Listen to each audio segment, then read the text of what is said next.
Hello, my name is Bayartsetseg Altangerel, but you can call me simply Bela. I'm 25 years old actress from beautiful Mongolia.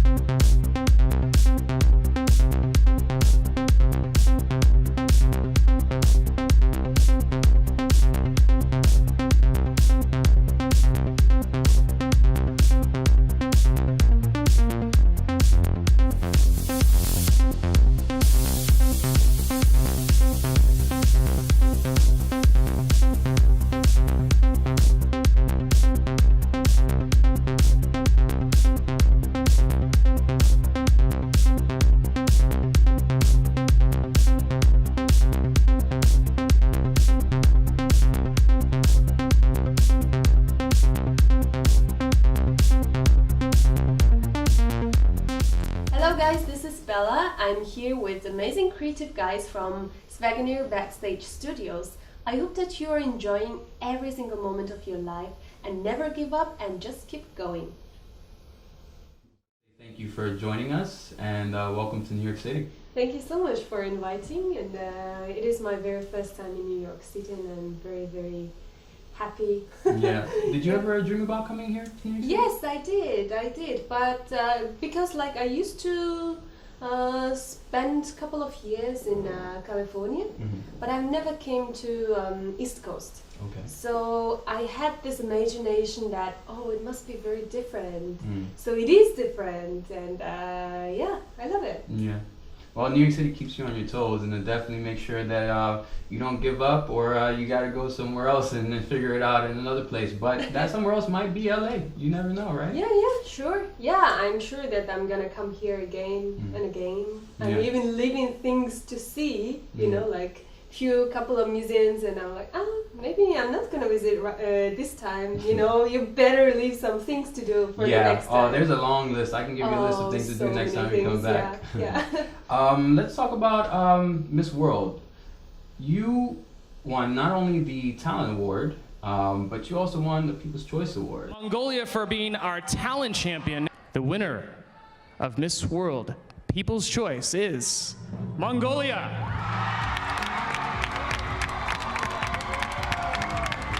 I gotta say congratulations to both of those things because number one, your talent was amazing. Thank you. And winning the People's Choice Award, you know, everyone voted online for you. How does that make you feel? That was incredible because they called top 10 in the beginning, and I was like praying inside, you know, like, please call Mongolia, please call Mongolia. But in 10th place they called South Korea. But our 10th and final semi-finalist is from Korea.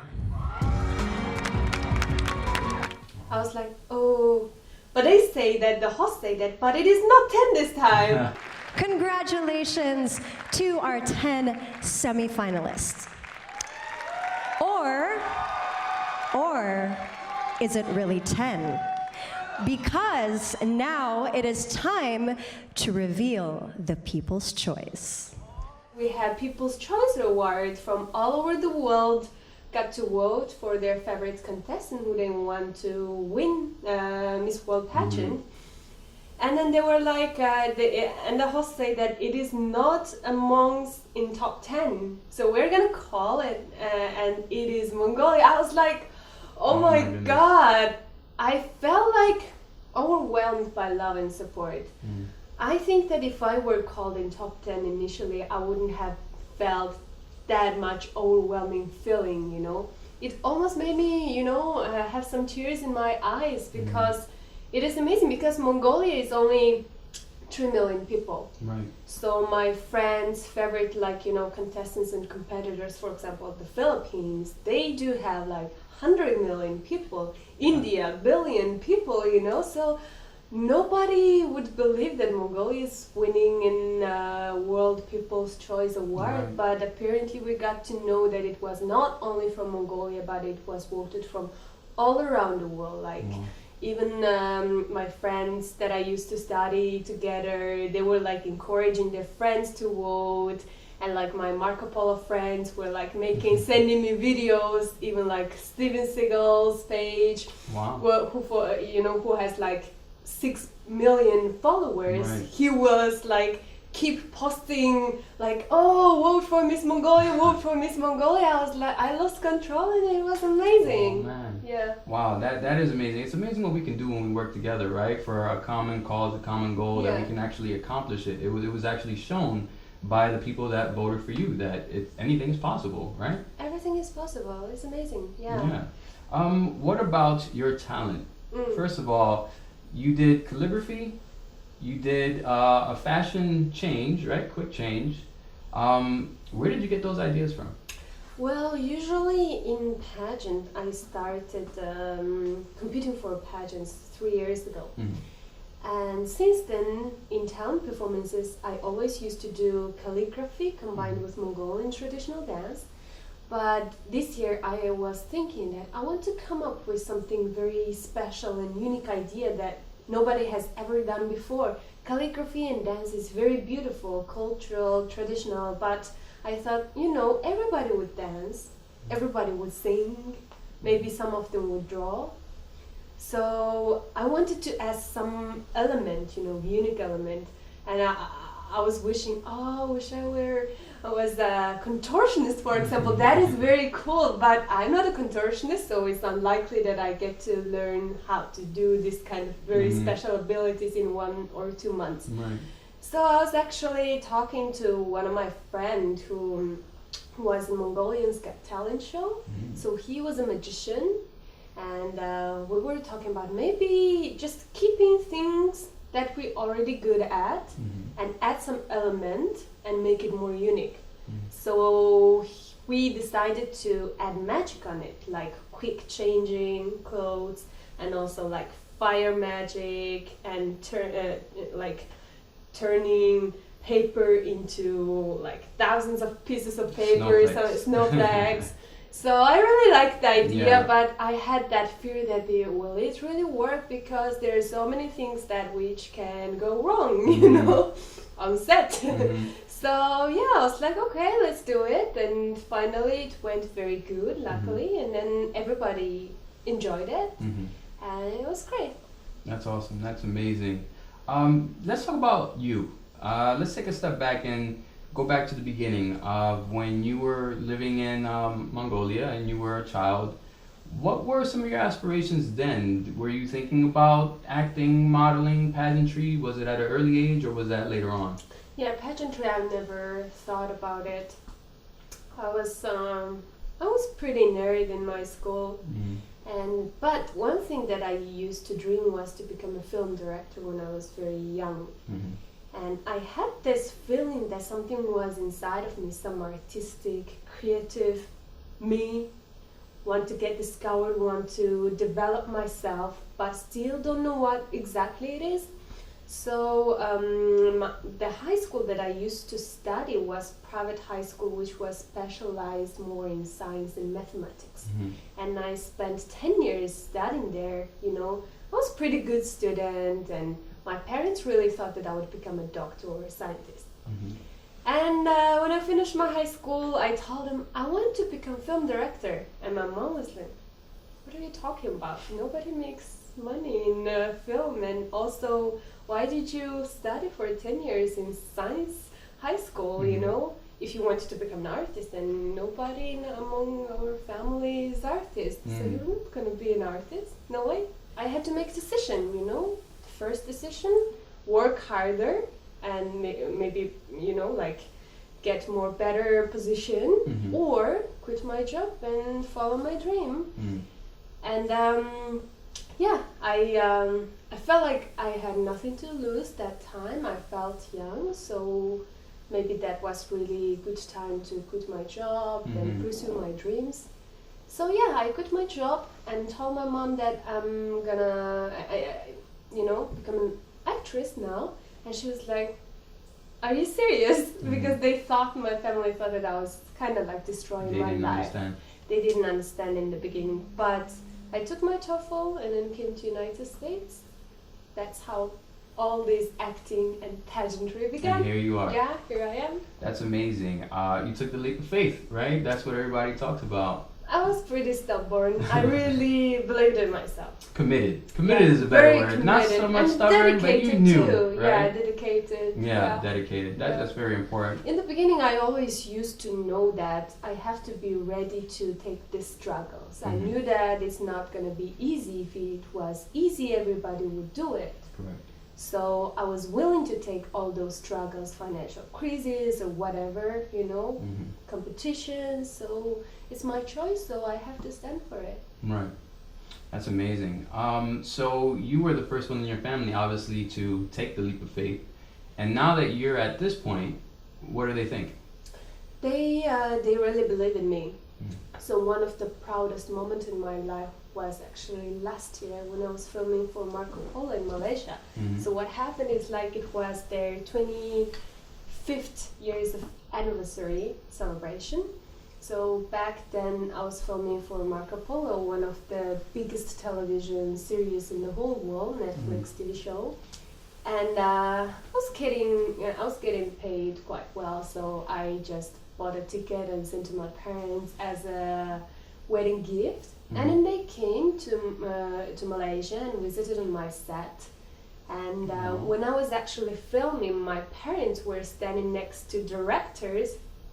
And then between the pause, like they change the sets and cameras and everything, I looked at their eyes, and then they were like, there were sparkles in their eyes, like, because they're the one who didn't believe in the beginning, and then they were like, maybe we were wrong, maybe it is good thing to follow your dreams, like maybe we better to believe in her because she's believing in herself. And then that was very emotional moment because I felt very emotional, and I knew that they were feeling very emotional, so it really made me have some tears. Yeah. That's a great moment. It's funny because sometimes it takes us to take the first step in order to get other people to realize what's really possible. I think sometimes we all get caught up in the normal everyday of life, and sometimes things just seem out of our reach. Sometimes dreams just seem out of our reach, when actually all it takes is focus, discipline, and believing in yourself. That's one thing that really stood out to me about your story, which is why I wanted to get a chance to sit down and speak with you, because I'm really inspired by your story, and that's why I want to learn more about it. Thank you. No problem. What about, you do a little bit of charity work as well, don't you? Yes, I do. I think there was My Club? Is it called My Club? Yes. Yes, tell me a little bit about that. My club is founded 8 years ago. When I was a student, I had one history teacher. So actually it was 8 of us who decided to establish my club. So the basic idea is very simple, just to plant trees, because we had a lot of problems about the certification in Mongolia. So everybody thinks that it's very difficult to go to the countryside and find, like trees and places, this kind of stuff. But also at the same time, we realized that for young people in Mongolia, it's very difficult to find something to do which is meaningful during the weekend. You go to cinema, or what else you can do, We are lacking some really national parks, which is near to the city and stuff. So it was just like a bunch of people, whoever want to go to countryside, just spend one day and plant trees, just for some have quality time. And then we started doing it with a group of students, and apparently in 8 years now we have over 3,000 members. Wow, 8 years. Already, 8 years. And then we have planted over 200,000 trees in all over Mongolia.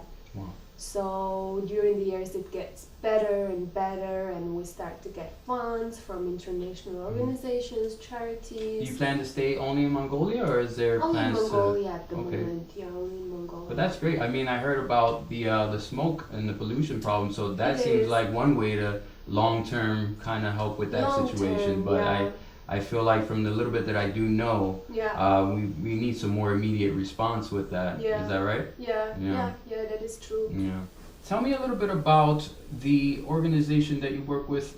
Is it for the orphans? Mm-hmm. I was interested in that one. I think I heard that you actually have a sister that's within the organization, right? The charity that they do. What's that about? This is very special program, and I'm very proud to be a part of it too. Mm-hmm. So this is something that I've been doing for the last 4 years. I have a little sister. We have gotten to know each other 5 years ago through the Brothers and Sisters Mentorship Program for Orphans. The idea is simple but powerful. Our program connects young adults with orphan children to empower them and make them recognize their true potential. It is a truly astounding and rewarding experience to have found my sister. So basically in Mongolia we do have around 3,000 orphan children. Mm-hmm. But once they get to turn 18 years old, they have to live by themselves. And as the state can fill the other, group of orphan children.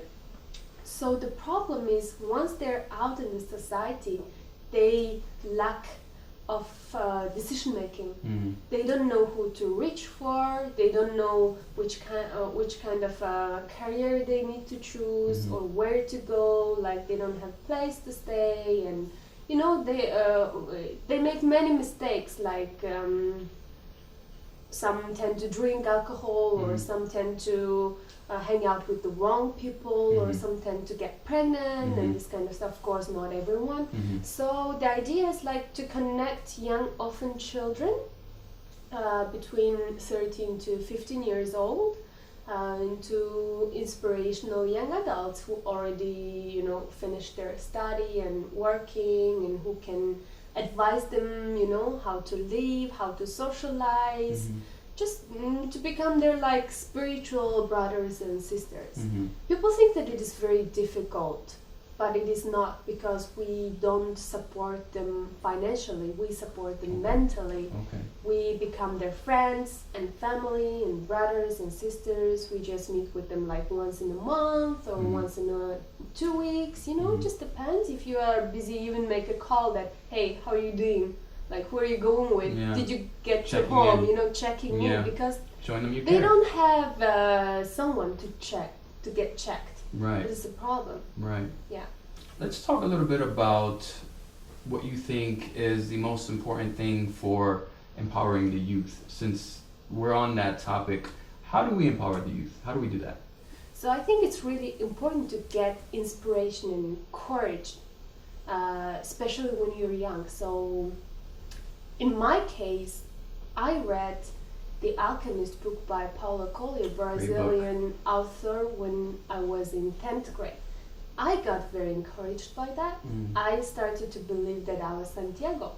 And my crazy dream that nobody could, think of it, or think that it is impossible for Mongolian people, I thought that, why not?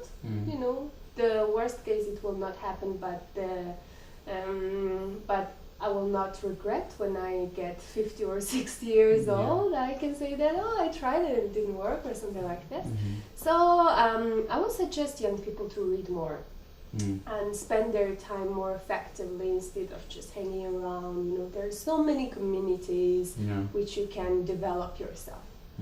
So it's very important to have a good company. Especially these days. Mind the company you keep. Yeah. And read The Alchemist, great book, by the way. I second that. That helped me change my life as well, and I recommend that to everybody that watches this. Tell me a little bit about one of your earlier castings where you really started to kind of break into the acting industry. So one day I got called to some student film, which was San Francisco Art Institute student film. So I went there, and then there was one guy, like 50 years old, looking big, huge guy, and then he asked where I was from, and then I said, I'm from Mongolia, and he was like, oh, Genghis Khan, and like great empire and stuff. So he was crazy about like Mongolian empire, that, strong warriors. So he asked me to. He asked me if I did martial arts. Because when you see Asian actors, like you just assume that most of them probably do kung fu. Right. I know and kung fu. Oh wow! I don't know kung fu. Very little. I'm working on it. Yeah. Okay. So I used to do kickboxing for a couple of months. Okay. So I told him that I trained kickboxing a couple of months, and then he asked me to punch him, and then I was like, okay, that's weird, but anyway, so I just punched him in his arms, and he was like, oh, Mongol power, so strong, and then that was funny because like that part was Japanese samurai girl in zombie film. So a couple of days later, I got a call that I was accepted for one of the principal roles for that student film, but apparently the guy turned to be the brother of Nicolas Cage.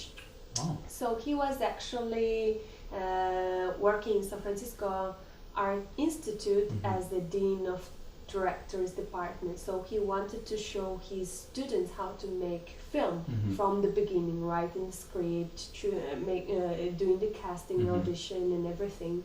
So I got very amazing opportunity to be a part of this film, and I spent almost 1 month living in North Beach, like filming with all those crazy students and making new friends.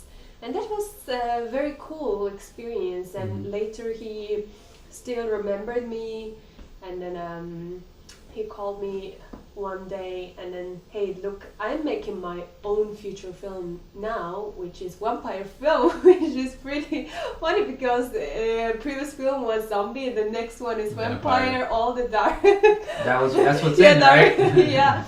I was like, and then the co-actors were like Beiling and Michael Madsen. I was like, wow, really? And then of course my part was very small part, which is Mongolian vampire. I don't know what is Mongolian vampire.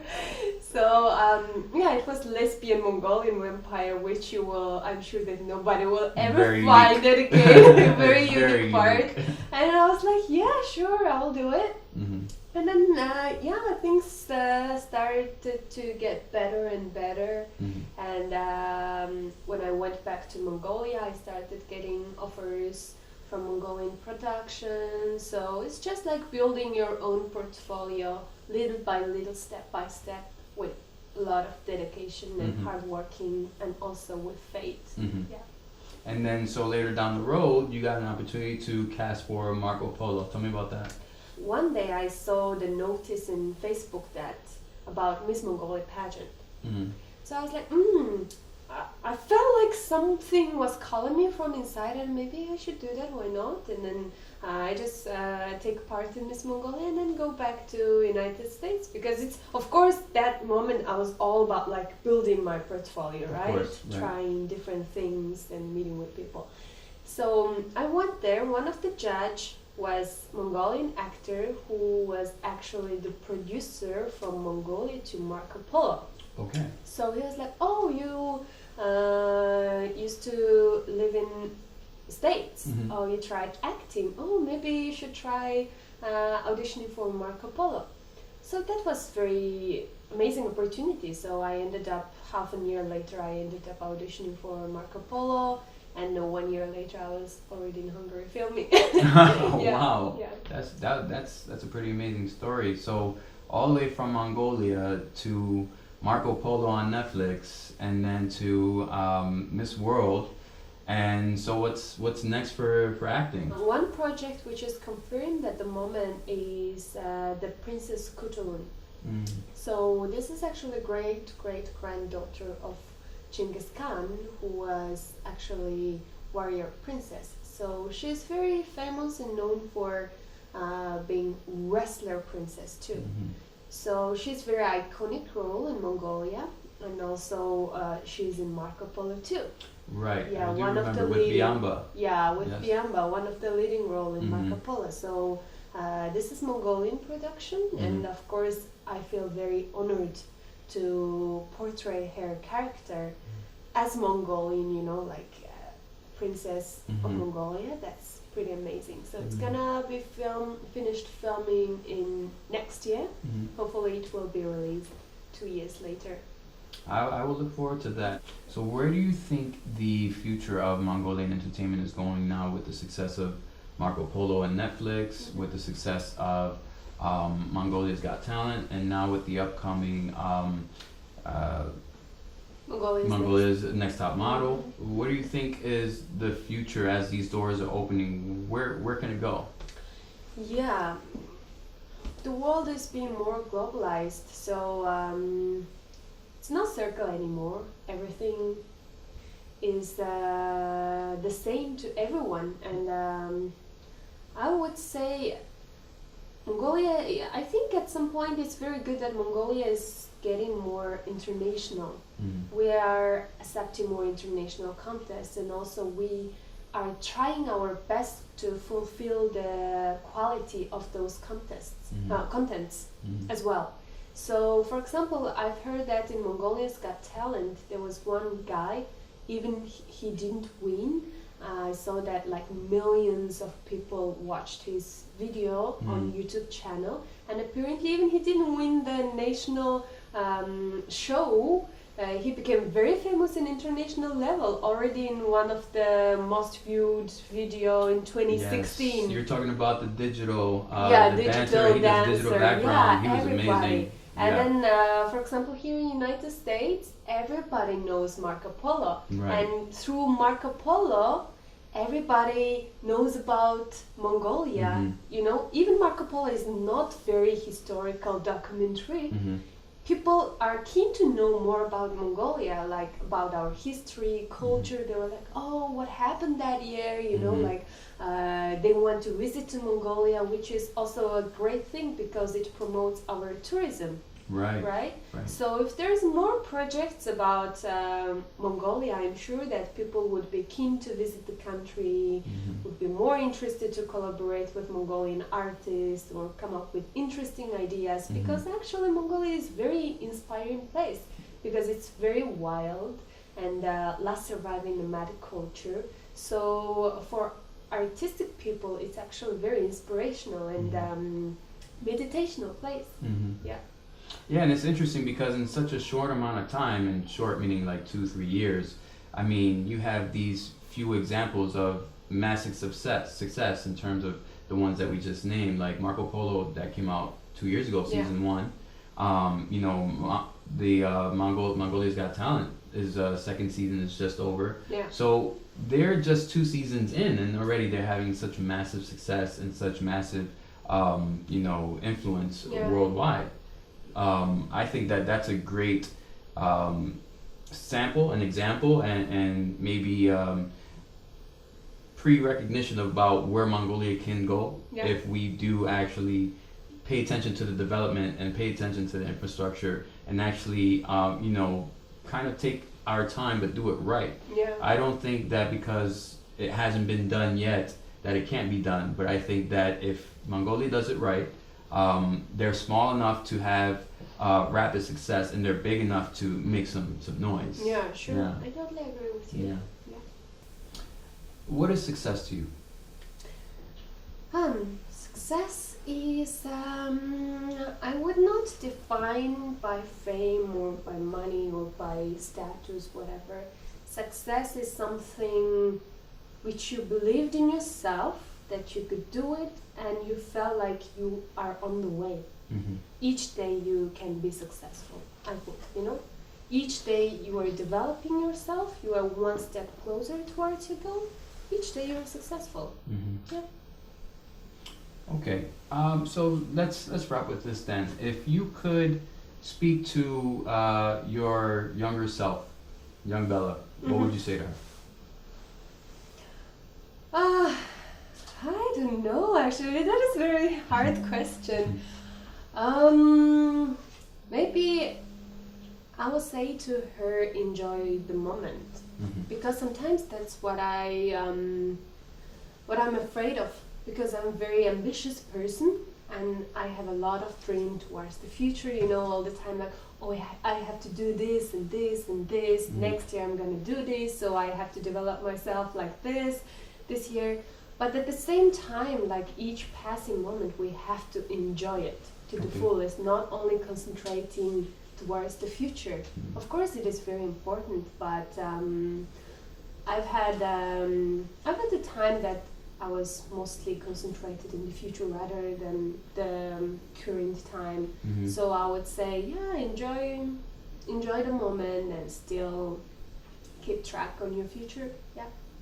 Great. Well, you hear that. Enjoy the moment, and thank you so much, Bella, for being here and for taking the time to speak with me. I hope to get the time to speak with you again, maybe this year or in the future when you're further along your journey. Thank you so much, and whoever watching this, I want to say to you that you're a very special one, and thank you for having me, and then I hope that we will get to meet again. We sure will. Sooner or later. And don't forget, never give up. Yeah. Thanks, guys. Thank you.